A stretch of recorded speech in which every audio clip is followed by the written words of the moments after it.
Hey guys, welcome back to another episode of Radical Obedience. Today we're going to be chatting about what happens when Naomi and Ruth enter in Bethlehem in the midst of a harvest. Enjoy. Reading on, they return back to Bethlehem, which is where the family originally came from, right?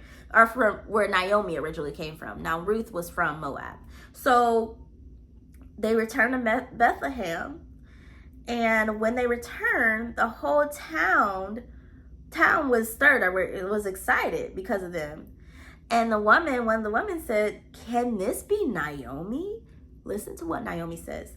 "Don't call me Naomi," she told them. "Call me Mara, because the Almighty has made my life very bitter. I went away full, but the Lord has brought me back empty. Why call me Naomi? The Lord has afflicted me. The Almighty has brought misfortune upon me."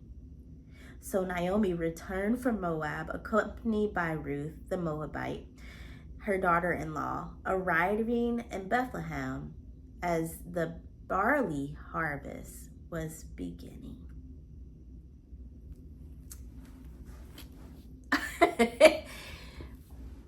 Key point to point out here, they came from a land of famine. In Moab, there was a land of famine. There was famine.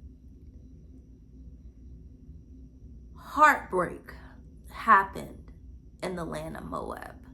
Famine happened in the land of Moab. Tragedy struck in the land of Moab. For her to return back to home, return back to Bethlehem in the midst Of a harvest.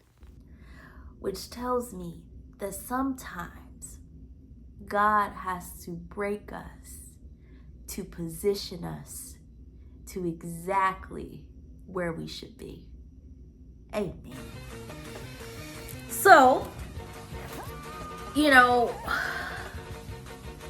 going to read on. Now, Naomi had a relative on her husband's side, a man standing from the clan of Elimelech, whose name was Boaz.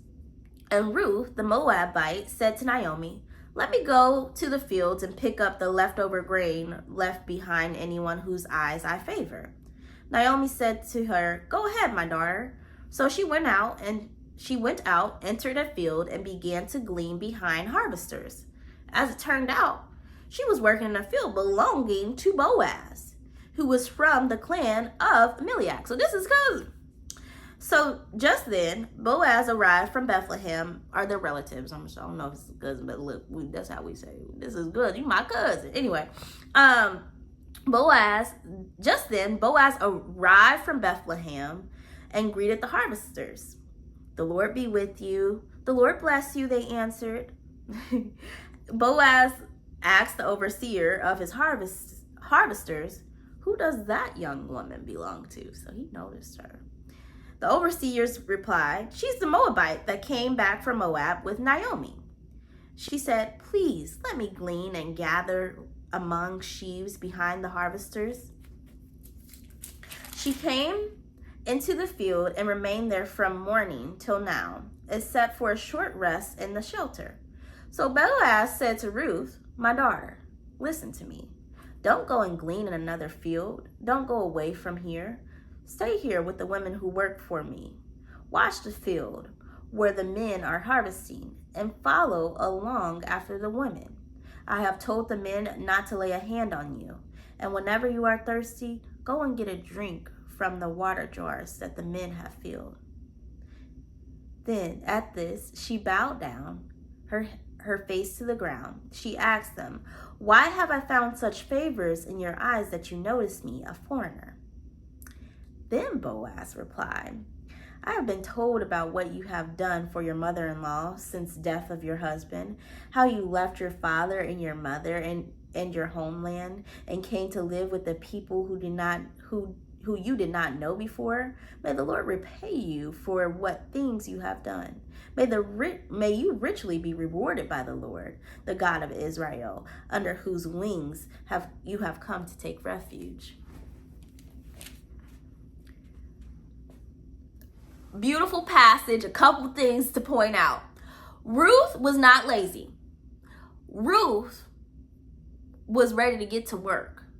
Ruth understood that things don't just fall in your laps. Even when you have the blessing of the Lord over your life, things don't just fall in your life. You have down in your lap. If God gives you a purpose or gives you something to do, please know that you need to put the work and the effort in to do that.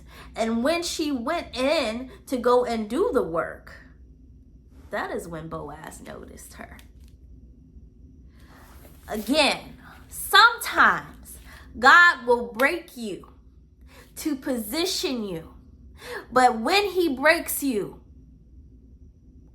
please know that you cannot stay in that brokenness state.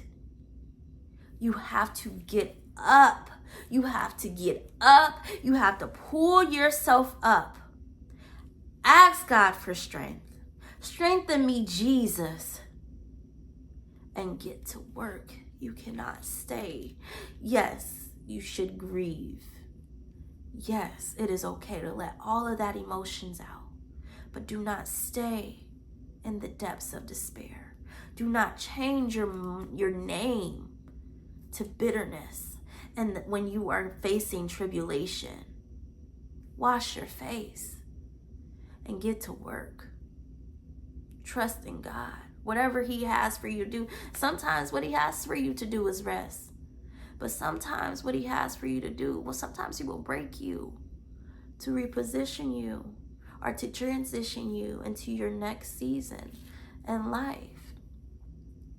So Ruth, when she went to get to work, she was noticed by Boaz. And not only did Boaz notice her, but he made provisions for her. He told her to drink when she was thirsty. He protected her. He told his men, do not lay a hand on her. Don't touch her. That is how God is for us.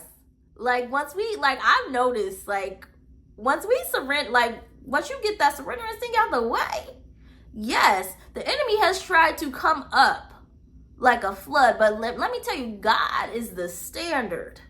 Okay. Do my prophet no harm. Don't touch her. Don't touch her. Okay, you can bring your little trial, but you don't get to diminish her worth. You don't get to don't lay your hand on her. Our God, while he may allow some things to happen, he will never allow those things to be so grand that they overtake you. And if you feel like your trials and your tribulations are overtaking you, I challenge you to dive deeper and to get closer with Jesus, to chase after him, All right, God, this just happened, but I'm going to trust you. Oh, we done found the other earring. All right, God, this done happened, but I'm going to trust you. Okay, God, this is going on, but I'm going to trust you. Okay, God, I ain't got no money in my account, but I'm going to trust you. Okay, God, this bill came up, but I'm going to trust you. Okay, God, that hurt, that heartbreak, that hurt. But God, your word says that you're near to the brokenhearted, so I'm going to trust you because you don't lie. You start to do that, God start making provisions. He start answering your prayers just like he did for me before I could even finish the prayer in the car. Y'all? And he's done that a couple times. He don't play. He loves us. He loves us. He loves us.